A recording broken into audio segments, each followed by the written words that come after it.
Hi everyone, in today's video we are going to go over how to spike an enteral feeding bag. These bags are also known as Spike Right Plus bags by Nestle. And these bags, they've been around for many of years, but I'm noticing that they're starting to make their way back into healthcare. So let's go over how to spike these bags. These bags are spiked just slightly different than the ready-to-hang to feed bottle containers.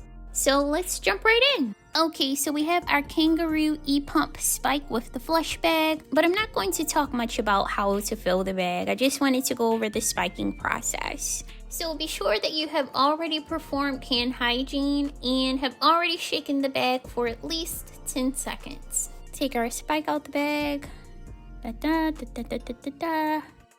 And we're going to put this to the side. This is just the sticker you would use to label your flush bag. And of course you will label it based on your facility protocols. Let's start by holding the bag upside down.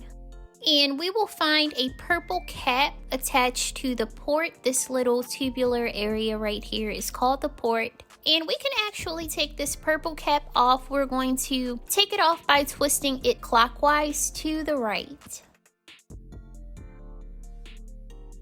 So we've twisted the cap off. Now we can remove it from the bag and set it to the side.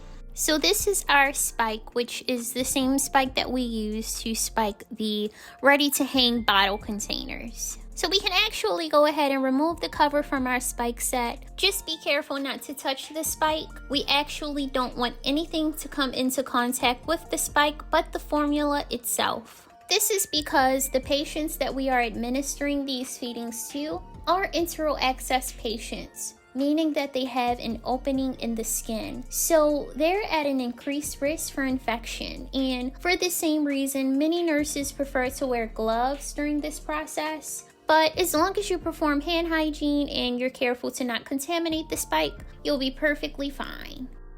And note that the port is perfectly patterned to the shape of the spike. Now usually when we are spiking the ready-to-hang to feed bottle containers, we would press down until we hear the aluminum foil puncture. But we're not going to do that with these bags. Actually, the first time I spiked one of these bags, I thought that it was spiked the same way as the bottle containers. And I actually ended up puncturing the bag, and I also spiked my hand, which is not fun. So please do not try to spike this the same way as the bottle containers. And as you are spiking, hold on to the port, which is the sturdiest part of the bag. Don't hold on to the bag itself while you are spiking, because also for that same reason, you could accidentally spike your hand. And now we will just screw the spike on clockwise to the right until we can't twist anymore. You may hear the sound of a click while twisting, and you, my friend, have spiked the bag.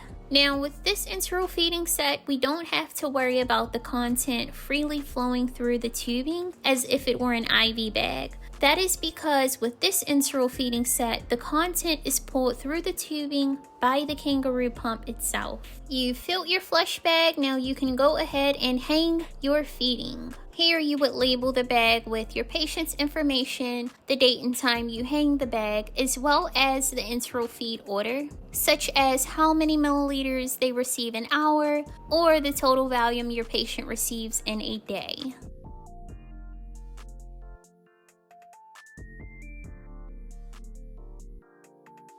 Alright everyone, that brings this video to an end. Please be sure to like, comment, share, and subscribe. Be sure to check out nursingtonurture.com for promo codes, merch, as well as more educational content. Remember to never give up, and as always, thanks for watching.